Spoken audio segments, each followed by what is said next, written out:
예수께서 활동하시던 이스라엘 당시에는 유대교 내에 4개의 분파가 있었습니다. 우리 개신교회 장로교, 감리교, 성결교, 순복음 이런 교파가 있는 것처럼 유대교 내에 분파가 있었는데, 대표적으로는 바리새파, 한 6천여 명, 예수님 당시에 6천여 명의 바리새인들이 있었다고 하는데, 바리새파가 있었고, 에스네파, 지금으로 말하면 약간 기도원파라고 할 수가 있겠습니다. 에스네파가 있었고, 그 다음에 셀롯당 열심당이라고도 합니다. 셀롯인 시몬 12제자 중에 열심당원이 있었는데, 이분들은 이제 무장 독립 투쟁 파입니다. 그리고 마지막으로 사두개파가 있었습니다. 이 사두개파는 소수 권력 집단이었습니다. 이들은 다윗 시대에 있었던 사독 제사장이었죠. 이 제사장의 후예들로 이제 구성이 되어 있었는데, 정치, 경제, 사회, 문화, 당시 유대의 모든 최고의 그 모든 권력들을 쥐고 있었습니다. 그래서 사내들인 공의회 의원, 지금으로 말하면 국회의원들보다 좀 더 윗급에 있는 이 사내들인 공의회 의원 중에 다수파가 이 사두개파였습니다. 의석을 점유하고 있었고요. 그 다음에 제사장들로 구성되어 있다 보니까 성전 체제를 전체 독점하고 있었습니다. 그래서 이 성전 체제에서 나오는 막대한 부를 독점할 수 있어서 이 사두개파는 굉장히 부유하고 권력을 가지고 있는 그런 사람들이었습니다. 그러다 보니까 현세지향적이라서 이들은 모세 오경 외에 다른 성경과 계시를 믿지 아니하였고요. 그 다음 내세를 믿지 않았습니다. 현세를 중시했고, 그리고 천사들이나 귀신이나 이런 것들, 부활 이런 것들에 대해서 믿지를 않았습니다. 배격을 하였죠. 이들이 예수님께 찾아온 겁니다.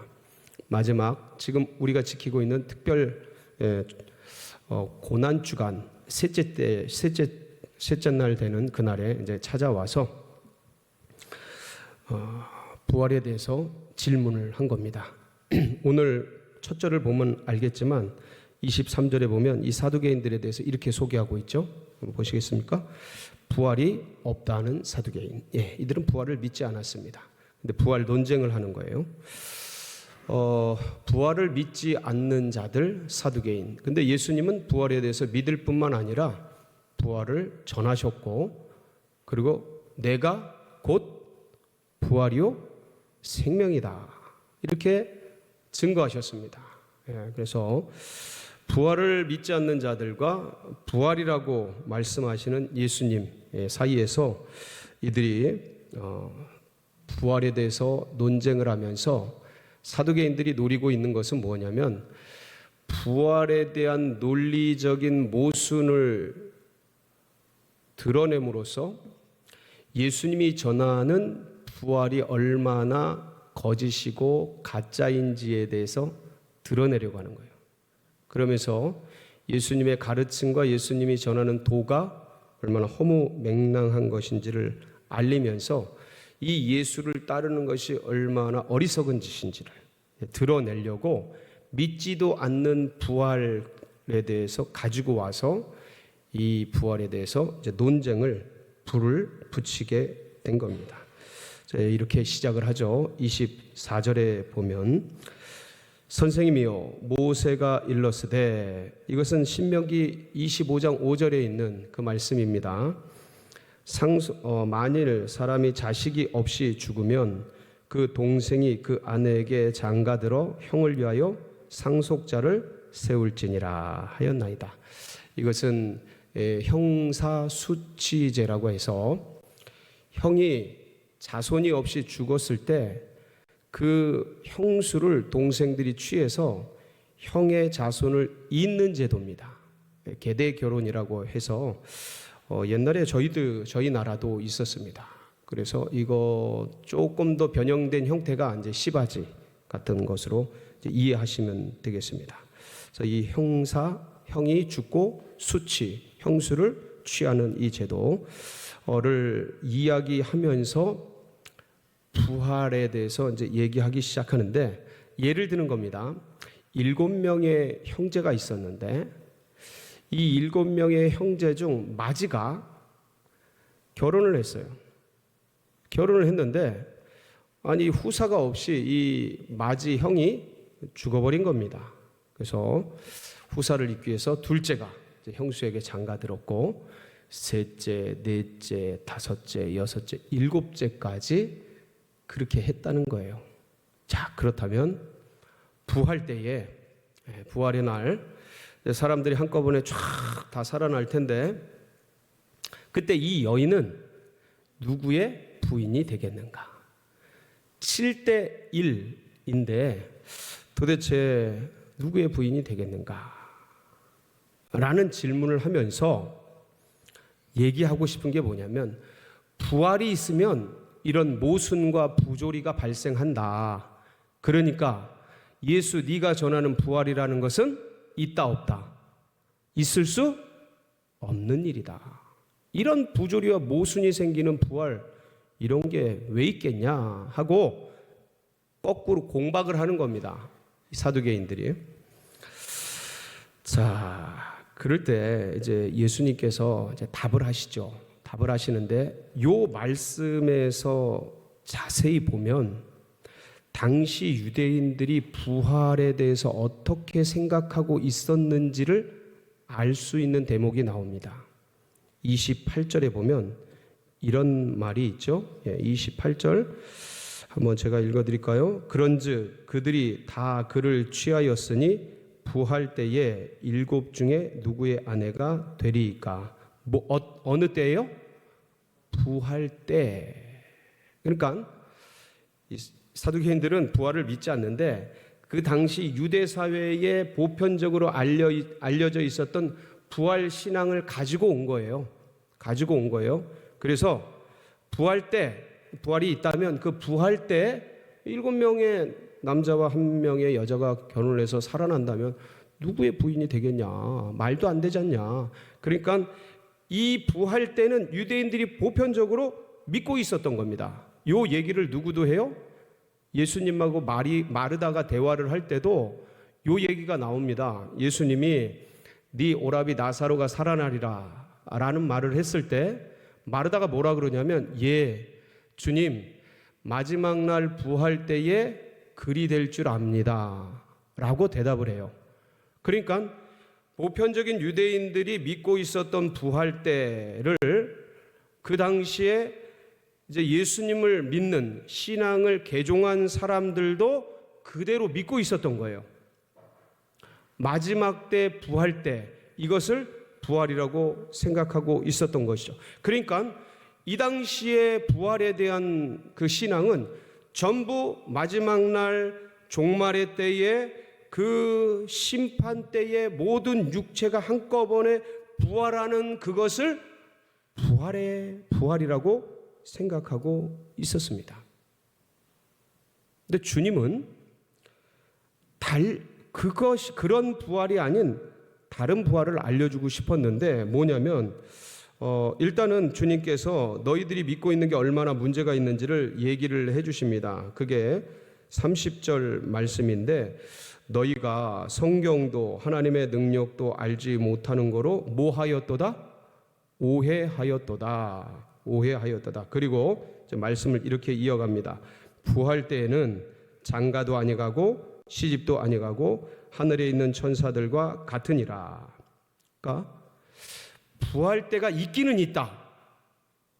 부활 때는 있기는 있는데 니네들이 말하고 있는 부활 때가 있기는 있는데 야 사두개인들 니네 착각하고 있는 거야. 그리고 유대인들 부활 때를 믿고 있는 모든 사람들 착각하고 있는데 그때는 장가도 아니가고 시집도 아니가고 하늘에 있는 누구와 같아요? 천사들과 같다. 천사들과 같은 거다. 자, 이 지점에서 제가 한 가지 말씀을 드리고 싶은 게 있습니다. 31절 이하에 보면 예수님이 진짜 전하고 싶은 부활에 대한 계시가 선포가 됩니다. 자, 그런데 오늘 말씀 30절에 보면 예수님도 부활 때를 알고 계셔요. 부활 때는 장가도 아니가고 시집도 아니가고 천사들과 동등하다 같다라고 말씀하시면서 부활 때가 있음을 말씀하고 있습니다. 그리고 나서 이 부활 때 말고 진짜 예수님이 전하려고 하는 부활이 뭔지를 31절에서 이하에서 말씀하고 있는데, 그러면 사두개인들이 얘기했고 유대인들이 보편적으로 믿고 있고 예수님도 말씀하신 이 30절의 부활 때는 무엇인가를 먼저 말씀을 드리도록 하겠습니다. 여러분, 장가도 아니가고 시집도 아니가고 하늘에 있는 천사들과 같아지는 이 부활 때는 어떤 부활이냐면 몸의 부활입니다. 몸의 부활. 이 몸의 부활은 유대교에 정통했던 사도 바울이 고린도전서에 잘 정립을 해놨습니다. 교리적으로 정확하게 정립을 해놨어요. 그래서 고린도전서 15장에 보면 몸의 부활에 대해서 설명을 해놓았는데, 사도 바울이 이렇게 자문, 자기에게 스스로 질문을 하면서 몸의 부활에 대해서 설명을 해 나갑니다. 그게 고린도전서 15장 35절입니다. 어떻게 질문을 합니까? 누가 묻기를 죽은 자들이 어떻게 다시 살아나며 어떠한 몸으로 오느냐. 자, 어떠한 뭐로요?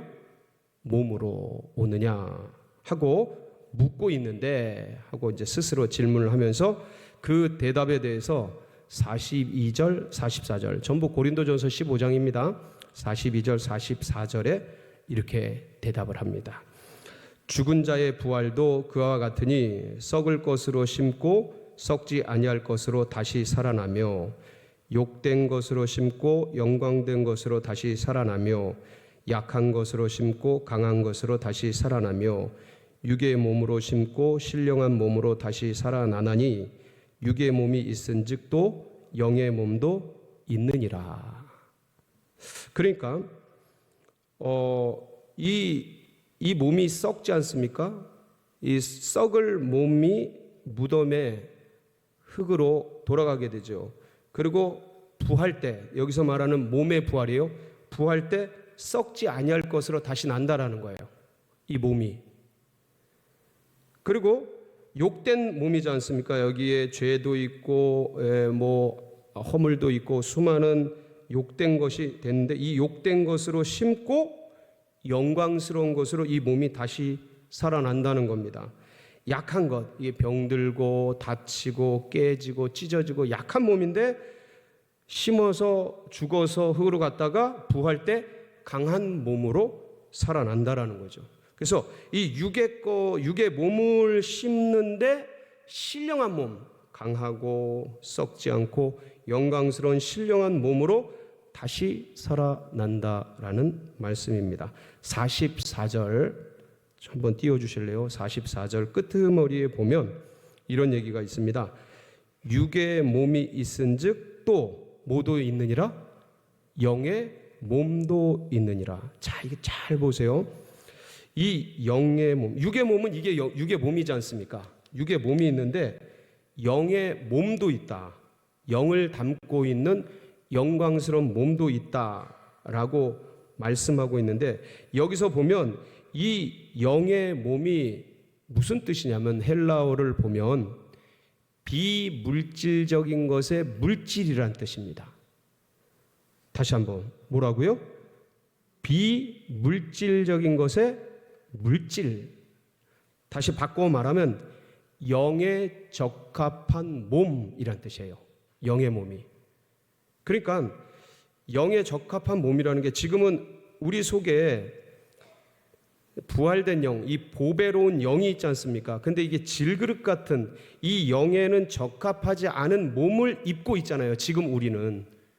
그래서 문제도 생기고 다치기도 하고 이 몸이 상하기도 하고 죄도 짓고 막 그러는데, 그때 부활 때는 영이 있는데 영을 감싸고 있는 이 상하고 욕되고 썩을 이 몸이 영에 적합한 신령한 몸, 상하지 않는 몸, 강한 몸으로 부활된다라는 거예요. 몸이. 이게 몸의 부활입니다. 그래서 이 몸의 부활에 대한 증거는 사도 바울이 고린도전서 15장 이하에 자세히 기록이 되어 있고, 제가 50절로 54절에 보면 좀 더 구체적인 이 몸이 신령한 몸으로 언제 어떻게 어떤 순서로 변화되는지까지 자세하게 기록이 되어 있습니다. 먼저 죽은 몸이, 예수 안에서 죽은 몸이 먼저 살아나고, 그 다음에 이제 살아있는 자들이 변화되고, 이런 순서까지 자세히 묘사되어 있으니까 한번 보시고요. 자, 그래서 이제 이 부활 때에 살아나는 몸의 부활에 대해서는 장가도 아니가고 시집도 아니가고 천사들과 동등한 몸으로 부활을 하는데, 근데 진짜 주님이 전하시려고 하는 부활은 그 몸의 부활이 아니에요. 모든 유대인들이 다 알고 있고, 그 다음에 마르다 같이 유대인 중에서 예수 믿은 사람들도 알고 있는 그 몸의 부활이 아니라 다음과 같은 부활입니다. 31절이에요. 31절 한번 보실까요? 뭐라고 기록이 되어 있습니까? 예, 거기 보면 이런 말씀이 있죠. 죽은 자의 부활을 논할진대. 자, 그리고 하나님이 너희에게 말씀하신 바. 이게 무슨 말씀이냐면, 니네 진짜 부활에 대해서 논해보고 싶니? 그러니까 지금 몸의 부활 때 일어나는 그런 거 말고 진짜 부활에 대해서, 진짜 죽은 자가 살아난다라는 게 어떤 의미인지를 알고 싶니? 하고 질문을 하는 거예요. 오히려 거꾸로 죽은 자의 부활을 논할진데, 그렇다면 진짜 죽었다가 사는 게 뭔지를 논해보자. 그 부활 때에 살아나는 몸의 부활 말고 니네들이 이미 다 알고 있는 부활이라고 생각하는 그 부활 말고, 내가 진짜 말하고 싶은, 하나님께서 진짜 부활이라고 말하는 그것을 한번 논해보자 라고 서두를 꺼내시면서 한 말씀이 32절이에요. 나는 아브라함의 하나님이요 이삭의 하나님이요 야곱의 하나님이로라 하신 것을 읽어보지 못하였느냐? 하나님은 죽은 자의 하나님이 아니요 살아있는 자의 하나님이시니라 하시니. 근데 이 말씀이 우리가 수없이 봐왔고 읽어왔는데도 불구하고 이게 무슨 말씀이지? 명료하게 잘 해석이 안 됐던 말씀 중에 하나입니다. 어떤 면에서는 수건으로 가려졌던 말씀이고요. 왜냐하면 우리는 마르다와 같이 보통 유대인들과 같이 부활을 믿어왔기 때문에, 그렇게 생각해 왔기 때문에 가려져 있던 말씀이에요. 예, 그 사고 속에서는 보이지 않던 말씀이죠. 자, 그런데 주님이 마르다에게 얘기했던 것과 같이 동일하게 지금 이 사두개인들, 유대인들에게 거꾸로 말씀하시는 거예요. 진짜 부활을 논해볼까? 니네 들어봤니? 출애굽기 3장 6절에 하나님께서, 여호와 하나님께서 모세에게 나타나실 때를 기억해봐라. 그때 뭐라고 그러셨니?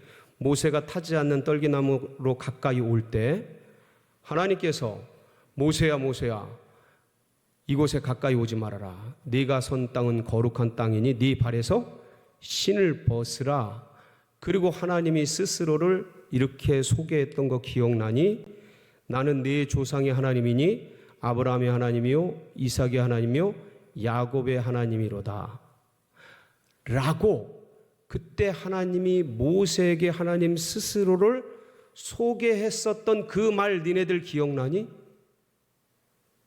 니네들은 아브라함, 이삭, 야곱이 죽었다고 생각하는데 그들은 살아있어.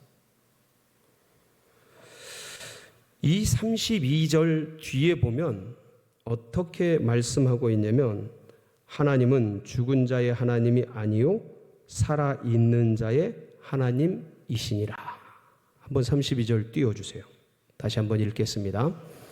하나님은 죽은 자의 하나님이 아니요 살아있는 자의 하나님이시니라. 아브라함, 이삭, 야곱이 살아있다는 거예요? 죽었다는 거예요? 살아있다는 겁니다. 언제? 지금도 주님은 이 부활, 그러니까 죽은 영이 죽음을 이기고 살아나는 것, 예, 이걸 바로 주님께서는 물과 성령으로 거듭나는 것, 이렇게 표현했어요. 죽은 몸이 살아나는 것, 죄가 속죄되는 것. 그래서 물과 성령으로 거듭나는 것. 이것을 한자로 중생 또는 신생, 거듭난다, 다시 난다, 이렇게 표현합니다. 그래서 이때 영접할 때 우리의 영계에서, 우리가 다는 몰라요. 우리가 핸드폰을 하나 사도 이게 어떻게 작동되는지 다는 모르는 것처럼 자동차를 하나 사도 우린 타고 누릴 뿐이지 이 안에서 어떤 원리로 이런 편리함을 누리는지 우리가 다 알지 못하듯이, 영접해서 하나님의 자녀가 됐는데 이게 어떤 영적 시스템으로 이렇게 되는지 우리가 다는 몰라요. 근데 영접할 때 우리 안에서 일어나는 영적 어떤 그 변화 과정, 시스템이 어떻게 돌아가냐면 죽음에서 삶으로, 그러니까 죽은 영에서 산 영으로 거듭이 나는 거죠. 그리고 사망에서 생명으로 옮겨지는 거예요. 어둠의 자녀에서 빛의 자녀로 변화되고, 인간의 자녀에서 하나님의 자녀로 다시 태어나는 기적의 역사가 일어나는 거예요. 언제요? 영접할 때. 개개인에게. 부활은 개개인적으로 일어나는 거예요. 유대인들과 모든 사람들은 부활의 때 어느 경점에 한꺼번에 동시다발적으로 7명의 남자와 한 여자, 이 한꺼번에 일어나니까 이런 일이 일어난다, 이렇게 생각하는 육의 부활만 생각하고 있는데, 그렇고 유대인들이 다 그렇게 믿고 있고 마르다도 그렇게 믿고 있는데, 그거는 육의 부활이고 내가 전하려고 하는 것은 영의 부활이야. 이게 진짜 부활이야. 언제 일어나냐면 영접할 때야. 왜냐하면 내가 부활이요 생명이요, 내가 부활이요 생명이기 때문에 나를 믿을 때 죽은 영이 살아나는 거야. 이게 진짜 부활이야. 부활을 논해보자 하고 주님이 말씀하고 계신 거예요. 그래서요, 이 부활의 영으로 중생한 인생은 영생합니다. 다시 한번, 이거 나중에 한번 문장을 한번 띄워주세요. 예? 이 부활된 영으로 중생한 인생은 영생한다고요. 이걸 영접한 자가 누리는 거예요. 우리 안에 죽은 영이 이미 부활될 거예요? 됐어요? 그래서 증인인 거예요. 이걸 깨닫는 순간, 마가의 다락방에 성령이 임했을 때 성령이 오셔서 예수님이 말씀하신 걸 생각나고 기억나게 하면서 이걸 깨달았던 거예요. 제자들이.